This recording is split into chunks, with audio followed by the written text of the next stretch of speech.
There we go. Okay, so with factoring by grouping, of course, we had kind of seen this a little bit with the other examples we had done, but now we're focusing on this solely with this idea of, sometimes when we're talking about factoring by grouping, you should be able to just group the first two terms, the last two terms, but every now and then, it may actually be important that you switch the order around. So sometimes, just by switching some of the terms in our expression over here, you may be able to do better with the factoring by grouping. So you can definitely, switch the order if you think that would help out better, or if you want to try it the way it's given to us, we can do that also. So let's take a look at, how we could go about doing this one by grouping. That's not the page, there we go. So we are given 8r to the third power minus 64r squared plus r minus 8. And so if we're keeping the grouping as it is, and we don't switch these terms around, then basically the idea is you are trying to find what's common, right, between the first group. So when we look at 8r to the third minus 64r squared, what do you think we can bring outside as our greatest common factor? 8 and the r squared. Okay, very nice. So between 64 and 8, 8 would be common between r to the third and r squared. And this might help you remember, anytime you are looking at the variables, you always go with the smaller exponent. So between r to the third and r to the second, of course, r squared would be the smaller exponent. So that's the greatest common factor we would have. So when you bring those two values outside, well, 8 is gone.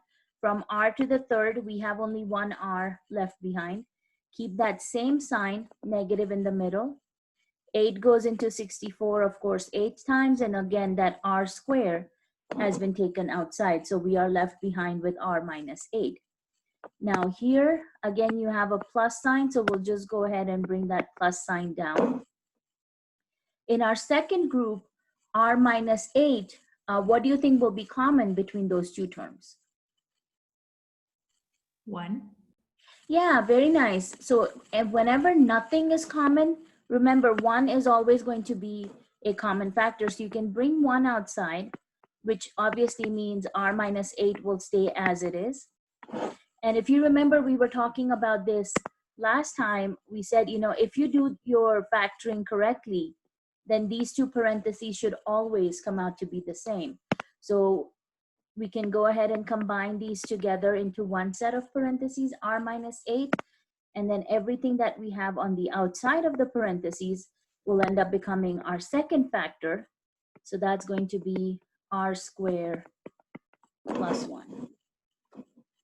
Okay, so that could be your factoring by grouping. Now, are we able to break any of these factors down further? Can we simplify those factors further? R minus 8 or 8r squared plus 1?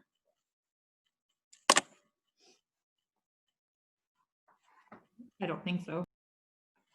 Yeah, because the only other way we would have been able to factor this further would be, if one of these factors could be broken down anymore. And of course, r minus 8, we cannot do anything. And I was initially looking at 8r squared plus 1, but again, nothing would be common in that one either, because yeah, between those two terms, you of course have nothing in common that you can bring outside either.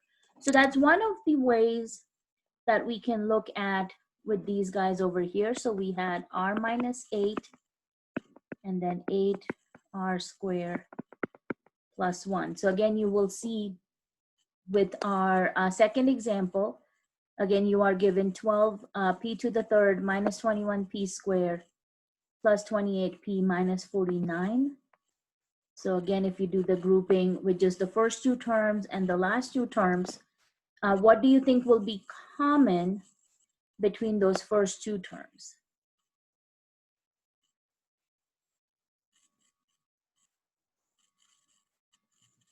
3p squared.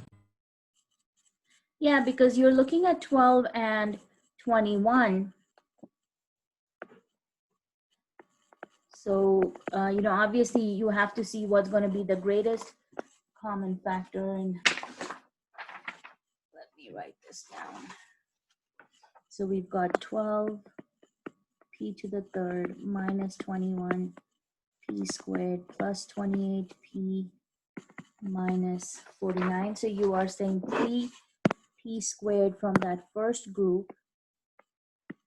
Okay, so let's take a look at that. So what will we be left behind with if we bring the 3p squared outside? And is 3 the largest number that would be common between 12 and 21? Yes. Alrighty, very nice, because 21 again breaks down into 7 times 3. And of course, you can see 7 will not go into 12, so 3 would be the only number that would go into that. So what are we left behind with once we bring the 3p square outside?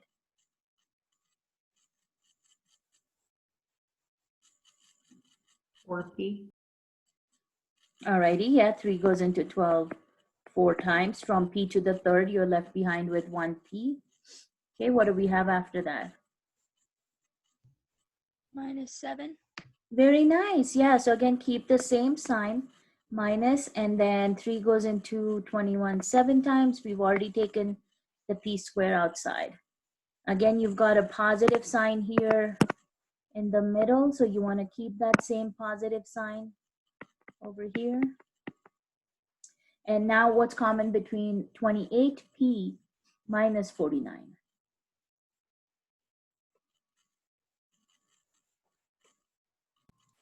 7. 7. Yeah, 7, because you can obviously break down 49 into 7 times 7, and 7 would go into 28 how many times? 4. Yeah, so you should again have 4p left behind from that first term, and then again keep that minus sign. 7 goes into 49 7 times. So again, you should be able to verify that, we have the same parentheses here, 4p minus 7 and 4p minus 7. So you can go ahead and bring those guys together. And then let's see, we have 3p squared on the outside and plus 7 from here. I'm not sure what this. There we go. And again, the idea is if you were to perform FOIL on these two factors, you should be able to come back to that original term that we started out with. And again, can we break this down any further, or this is as far as we can go?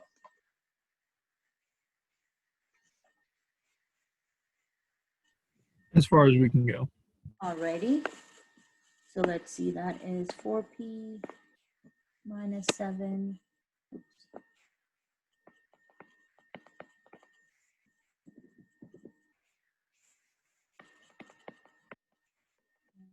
3p squared plus 7. Any questions on this one, guys?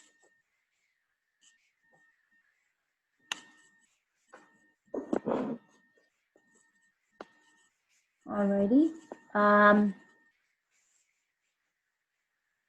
Let's see, how many do we have in here? Looks like we've got 28. So that would be what, 12 for each group. So let's try and do the first page for now, because this one will take us a little bit of time.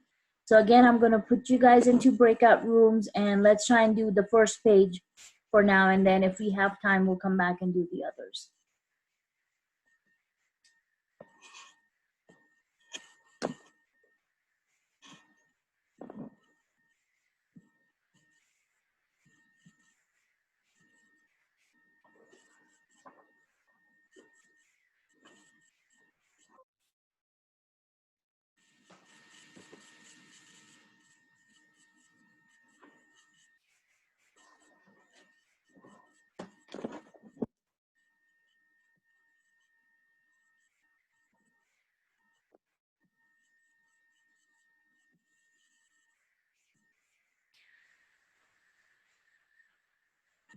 So you guys will be working on all of the odd numbered problems. So starting with number 3, you guys will be doing all the odd number ones.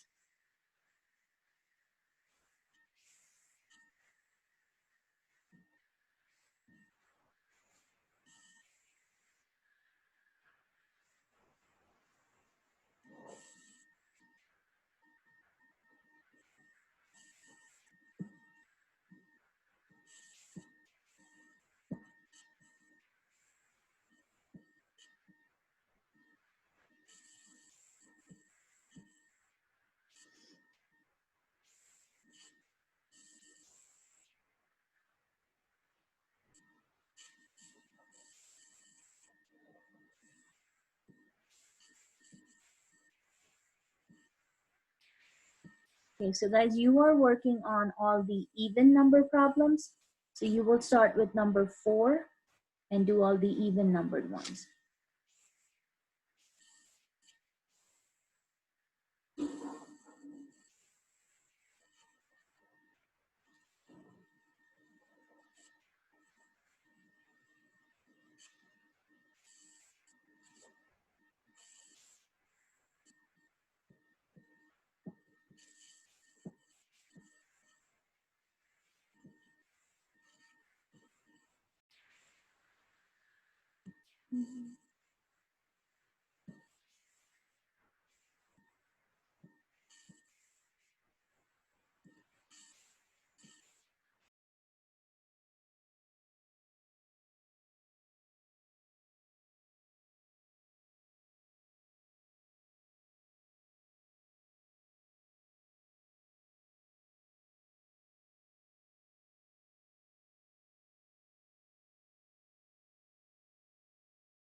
I got my answer.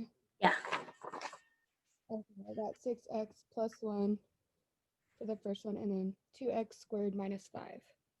Okay, would you tell me that first one again? 6x plus 1. 6x plus 1, okay.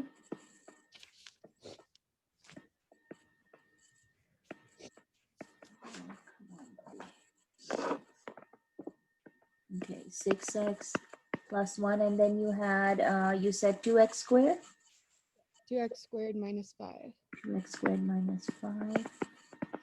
Okay, and those of you who were in breakout room 2, did anybody have a different answer? This is what you guys came up with? So that would be Jack, Arthur, Angelo, Brayden.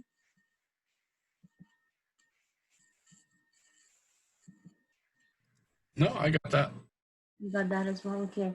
Yeah, so basically what happens here is when you group the 12x cubed with 2x squared, and then of course we would be grouping 30x and negative 5.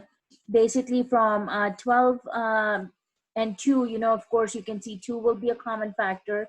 You're going to take the 2x squared outside, so that's where, you know, the 2x squared is coming from, leaving you behind with 6x plus 1. Now, one thing I will ask you guys to be careful about is in this example, and let me just show you that very quickly, because anytime you have a negative in front of that third term, you have to be a little careful about that. So what happens in this example is, you know, the first part is going to be fine. But it's right here where you have that negative sign in front of the 30x that you have to be extra careful about. So if we do our grouping, and I don't know why this guy is not, there we go. So in the first part, you're taking outside your 2x squared, leaving us behind with 6x plus 1. But when you take the negative sign outside over here, because you have a negative in front of that 30x, you know, of course, between 30 and 5, 5 would be your common factor that you would bring outside. So since you are taking this negative sign outside, you're basically left behind with, if you think about it as a positive 30x, so 5 would go into 36 times, so you would have your 6x over here. But again, since we are taking a negative sign out here, this sign has to change when you put it inside the parentheses. So instead of having negative here, now you will change that sign to a positive. 5 goes into itself once. So anytime you have a negative sign out here, the signs in your parentheses here have to be opposite than what were given in the original expression itself. So just be careful about that. And if you keep track of that, you will notice that we end up getting the same parentheses here with 6x plus 1 and 6x plus 1. So then you can combine those two together. And then, of course, the 2x squared and the minus 5 will become your second set of parentheses. So that's all I wanted to point out, is be careful about that negative sign when you have a negative sign at the beginning of your second grouping. All right, very nice, Elena. So for number 4, we'll go to breakout room 1. And Mikhail, what do you think about number 4? What did you have? For number 4, I got 2v squared plus 7, then 3v minus 8. Okay, so you said 2v squared plus 7, and the other one was 3v? 3v minus 8, yeah. Minus 8. And remember how I was showing you the other day, if you wanted to check and see if this combination was correct or not, you can always just multiply your first term. So that would be 2v squared with 3v, which would of course end up giving us the 6v cubed. And then you can multiply the positive 7 with the negative 8 to get your negative 56. But in this case, we're of course not going to be adding our middle terms. So if you just check these two, 7 times 3v will of course end up giving us 21v. And then if you multiply the outer, the outer terms, 2v with the negative 8, of course, that's where our negative 16v squared comes from. So you can just do a very quick check to make sure, your answers are going to work out in this case. And, of course, they do. So, all right, good job on number 4, Mikhail. For number 5, that would again be breakout room 2. Jack, what did you have for this one? So for this one, I got to 9n squared 7n plus 6 parentheses minus 15 in parentheses 7, 9 minus 90. Would I combine the like terms for this one? I'd have 9n squared minus 15 in parentheses and then combine the like terms, or I just leave them as they are? So you said 9n squared minus 15 in parentheses, and what did you have in your second set of parentheses? So I'm wondering, do I combine the like terms there, or do I just leave them? Like, so I would have 7n plus 6 in parentheses minus 7n minus 90 in parentheses. Oh, okay. Okay, so you should only actually have 2 sets of parentheses there. Well, yeah, for the, okay, so would I combine? Yeah, if you can combine like terms, you definitely want to go ahead and combine them. Okay, so I would have 14n minus 84. Oh, I'm sorry, I did that. Let's see. There's something, let me check the math over here. We are doing, yeah, see, because this will not end up giving you, even if I just multiplied these 2 terms, I am not getting my 63 n cubed. So tell me how you started. What was your process when you began on this problem? I factored out 9 from 63 and 54. Okay. You get 9n squared and then 7n plus 6 in parentheses. Okay, so you're bringing out the 9n squared. Let me get rid of this here.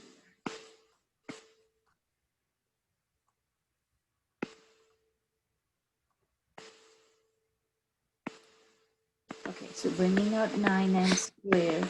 9 would go into 63 7 times, so that should be your 7n, right? Right.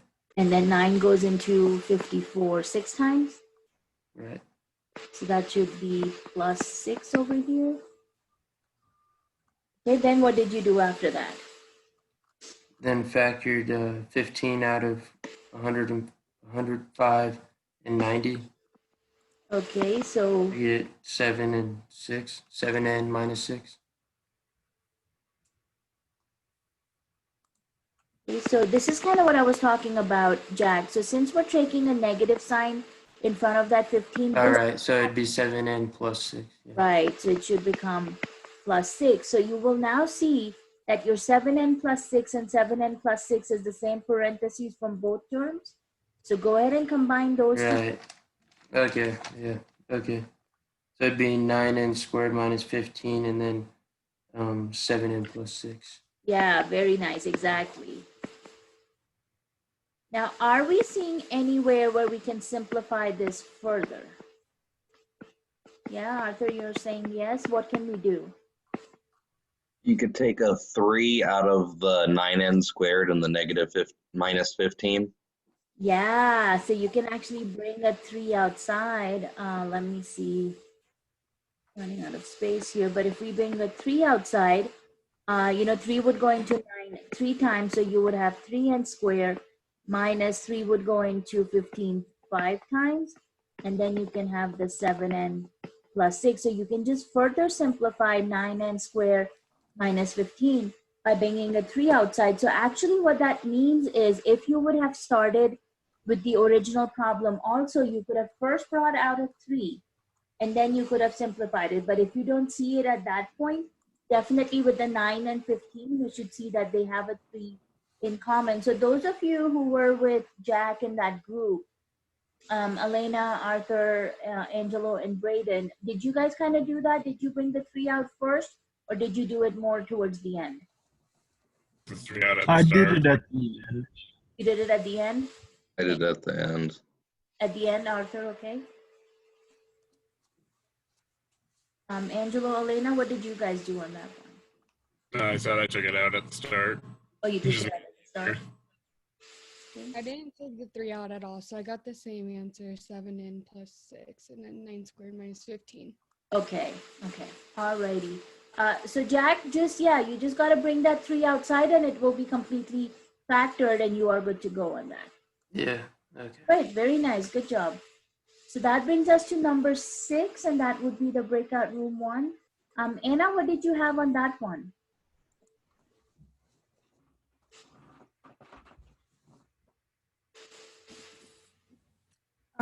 For number 6, I got 3 and then parentheses 7k squared plus 5 and then parentheses k minus 4. Okay, so let's see, you've got 7k squared, you said, was it plus or minus 5, I'm sorry? Plus. And then you said the other one was k minus 4? Mm-hmm. So it looks like you are taking a 3 outside again, just like number 5 had. It was 21, 84, 15, and 60. All of them would actually go into 3. So yeah, that does look good. And then let's see, that would end up giving us 7k to the 3rd power, which is what we would have then multiplied by 3 would be 21. You would have plus 5 times negative 4, which is negative 20 times 3 is negative 60. That looks good. 15k, and then this one would be negative 28 times 3, negative 84k squared. Yeah, perfect. Very nice. All righty, nicely done. And then those of you who were with Anna in that group, Mikhail, Katie, Maya, and Brandy, did you guys notice that 3 as the greatest common factor also? I did not. Yeah. So Brandy, what did you have when you factored it? I just had the 7k to the 3rd plus 5, and then 3k minus 12. Okay, so you just left it like that. Okay. Maya, Katie, what about you guys? I noticed it. You did, okay.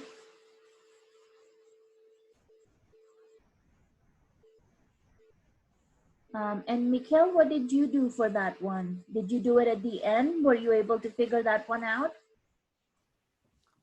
Hold on, sorry, I was zoning out a little bit. What was the question? Number 6, were you able to bring that 3 outside as your greatest common factor? Oh, yeah, I also did it at the end. At the end, okay. And Maya, you got that as well?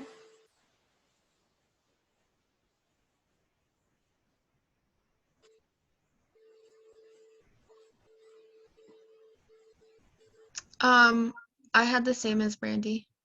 Oh, you did also, okay. Okay, yeah, so as you can see in those 5 and 6 examples that, either you notice it at first, but if you don't, when you get down to the 2 factors, always make sure that you're not able to break it down further. There's nothing else that you can bring outside as a greatest common factor. So even with number 6, if you had 3k minus 12, you should notice that between 3 and 12, 3 would be a common factor, and we need to bring that outside. All right, very nice. So that was Anna. So let's see, for number 7, Arthur, what did you have for that one?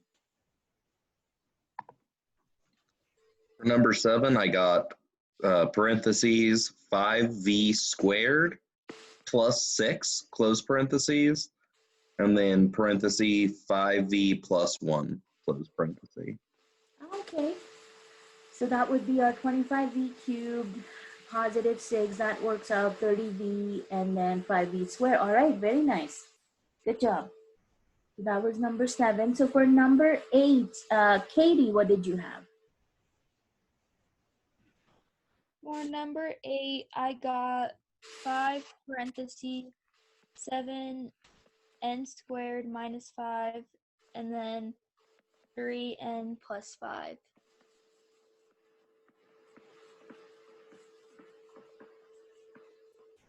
Okay, so let's see, you said you had 5 on the outside, 7n squared minus 5, and 3n plus 5. So let's see, 105. Yeah, so if you look at these numbers, guys, 105, 175, 75, and 125, all of them are ending in a 5. So again, that's a really good indication that 5 would be common in all of them. So you can bring that outside. And then when we multiply, let's see, 7 times 3 would be 21, 21 times 5 would be 105. So that's n cubed. We would have negative 25 times 5, negative 125. That works out.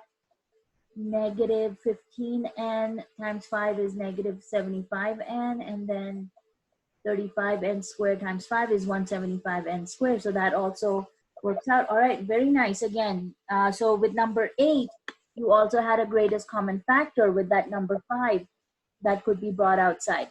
And like I said, again and again, if you don't see it at the beginning, towards the end, once you have your 2 factors, try and make sure it's simplified as much as you can.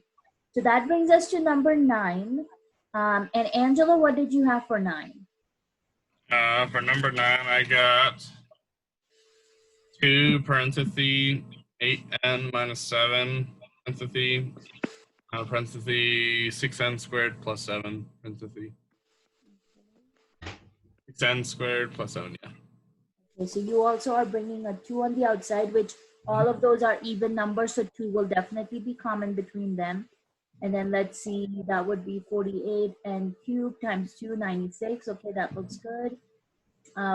Negative 49 times 2 would be negative 98, so that looks good. Yep.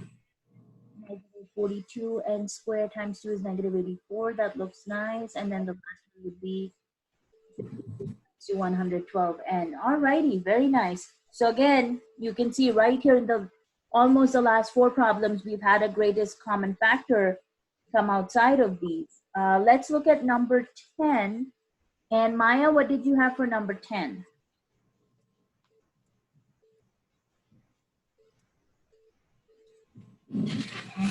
I had 7v plus 4 and 4v squared minus 3. 4v squared.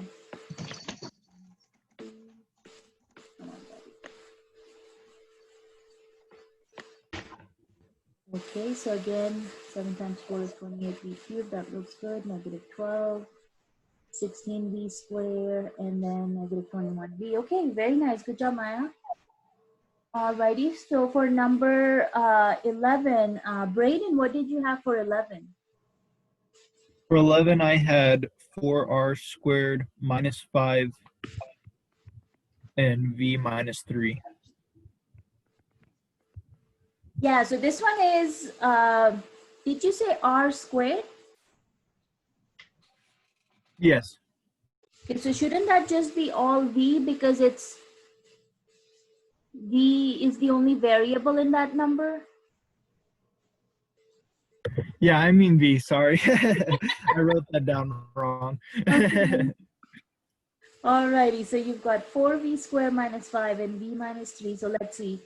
That's 4v to the third, positive 15, negative 5v, and yeah, that works. Wonderful. All right, good job. So for number 12, Brandy, what did you have? 7x squared plus 8 and 7x minus 5. Okay, 7x minus 5. So let's see, that would be 49x cubed. That looks good. Negative 40. Positive 56x. That looks good. And negative 35x squared. Alrighty, very nice, Brandy. So that leaves us with just 13 and 14. So we'll come back to the original people. So for 13, Elena, what did you have? For 13, I had 8p plus 5. Okay. And 7. Okay, what was that first part? Sorry. 3p squared minus 7. 3p squared minus 7. Okay, so let's see. That would be 24p cubed. That looks good. Negative 35. Positive 15p squared. And then negative 56p. Okay, very nice. And so that would be Mikhail for number 14.